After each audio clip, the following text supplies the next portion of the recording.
Hi, so Charlie giving you Monday's video, and as I'm off on holiday, I wanted to run through a few pointers on how to be a great trader, because it's that time of year when I'm starting to think about the autumn, believe it or not, because I'm going on holiday. Then I get back in sort of middle of August or 10th, whatever it is, yeah, 10th, 11th of August. And then we've got to trade through August, and then you're into September, because the rest of August could be quiet, I don't know, could be okay, but I have to then start thinking about September, and then we go into the autumn for trading, because that's when the volumes start to pick up again and everyone's back from holiday. So I always find that the middle of the summer is a good time to start reflecting on your trading. How's this year been? So thinking about all the things you've done well, all the things you may have not done quite so well, and where you can trim those and improve going into the autumn. So for me personally, I use this as a time when I go on holiday to just on the first few days while I'm still in wind down mode and I'm not quite wound down at that stage, is to actually think about, okay, what do I want to achieve when I go into the autumn with my trading? So my overall goals and personal aspirations as to what I want to do with my own trading accounts. And that got me thinking about how to be a great trader, because most traders obviously want to be a really good trader, and of course I always want to improve myself. I always believe I'm a good trader, and I think you have to have that sort of mindset. I know I'm a good trader, but does that mean that I shouldn't stop trying to improve myself? No, not at all. So, and I'm sure like Kim would say the same thing as well. We're always in a constant flux of improvement because the markets are always changing. So we have to always look to adapt and respond to whatever the market conditions are doing. Remember last summer we had ultra low volatility, so that poses a curveball at us. And then this year's been really nice, decent level of volatility this year, not like 2010, but nice. And so then you get to trade nice volatility like that, but we don't know what's ahead, and so we can have goals, but we have to be willing to adapt. So I'm always willing to adapt to the markets. But coming back to my point, how to be a great trader, what I think I'm going to do is I'm going to do a webinar in maybe early October. I want to do an update on the challenge account anyway. Remember that 10k to 100k challenge account, which after the last webinar in April, I said that I would trade for income. So I'm going to do an update on that in October. But what I might do is encapsulate with that a much bigger piece on how to be a great trader with a bit more in-depth bullet points on what I'm about to show you. So without saying anything more, let's actually move this chart across a bit. So I can actually bring up the pen, because what I want to do is just go through a few key points, and it's just sort of points for reflection as we're into the summer now. The children are breaking up off school, and if people are taking their holidays, vacations, what sort of things can you think about? There's certain books you might want to read. I would skip most trading books but read trading psychology books or interviews like the Market Wizards series. You will learn a lot more by reading those types of books, or the what's the other psychology book? The Disciplined Trader and some of those other books. You'll learn a lot more from those than I believe picking up a book which promises you to follow some strategies and stuff like that, which I'm not big on. So let's go through my bullet points for what makes a great trader. So to start off with, if I bring up the pen, right, okay, number one. Trader mindset. So the first one, trader mindset,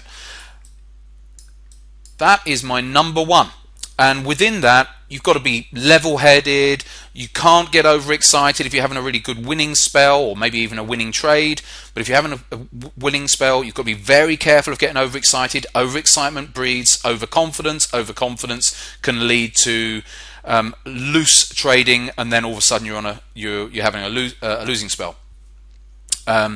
You need to be able to shrug off losers. You can't allow losing trades to create too much frustration for you, because frustration leads to trading mistakes, because you then become desperate, so to speak, to try and make back your losses. So you have to develop that thick skin, and also you've got to be very good at self-analysis. So you need to be able to look at yourself on any one day or any one week. If you've got external pressures going on, you might have external pressures in your family life, it could be with work. Any external pressures, they can affect your trading. And so we have to be good at self-analysis as well. I'm always critiquing myself. Sometimes I sit down in the day and I think, do you know what, I just can't read this market today. It's just me. I know that there's lots of things going on here, but I just can't get my head in the game. A bit like Maverick in Top Gun, when after Goose dies and he just can't get back into that dogfight. Sometimes you need something to trigger you to get back in, but at the time, if you can't, don't force it. Don't think, well, the market's moving without me, I must get in, because just at the time when you get in, it'll probably be the wrong time. So you have to be good at self-analysis and read yourself and say, okay, no, I can read this market today or this week and I'm fine with it. Or if you're just not getting it, there's nothing wrong with not trading. So that's the first point. The second point is discipline. So the old obvious one. And what I'm going to do, like I say in that webinar, I'm going to go into much more detail on all of these. But discipline, after winners, again, being able to take a step back and not get too, like I said, overconfident. You've got to have that discipline to be able to step back. And same after losers. Always being mindful of the consequences of your actions, and discipline obviously comes into the whole risk management perspective as well. And it's not just risk as in, oh, only ever risk 1% of your account or 0.5% of your account. Although that obviously those sort of rules are important, there are other factors within discipline or within risk, sorry, that are very important. So we'll delve into that much more when it comes to risk management, because there's certainly other factors which come into play with my personal trading on a day-to-day basis which help me to be a better trader. Okay, number 3, then we've got analysis.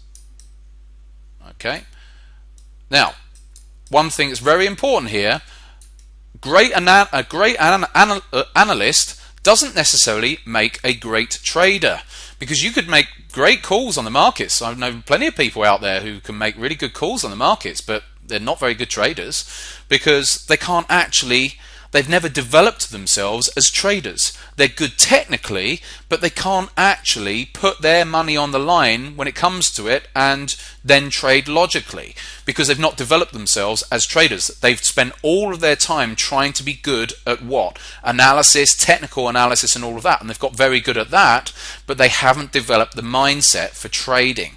So just bear that in mind.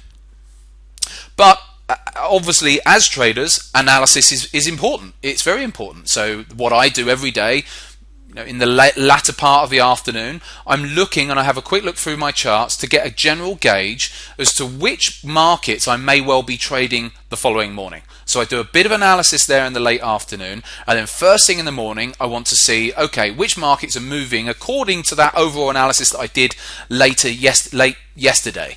And then if those markets are lined up, those are the ones I'm going to be trading. So analysis is important because that's something that I have to do on every day. But bear in mind, great analyst is not necessarily still a great trader. Number 1 and number 2 are much more important. And then lastly, we've got strategies.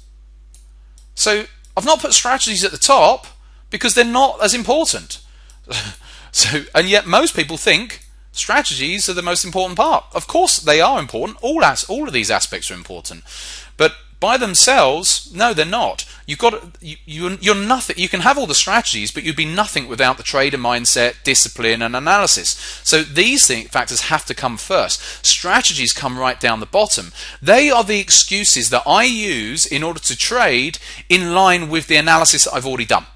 So the strategies I use, I'll then pick off one of my strategies that we have, and in order to trade in the direction of the overall analysis that I might have done. And and which strategy will allow me to trade with the right risk analysis, so that comes under trader 2, and then also way up to the top, which will allow me to trade knowing that I've got full confidence in what I'm doing. I'm not going to have any regrets of the trade or whatever afterwards. So all of that links all the way back up to trader mindset. So strategies come down and they are the excuse to get into a trade. They do not come top, and that's where a lot of people get it wrong.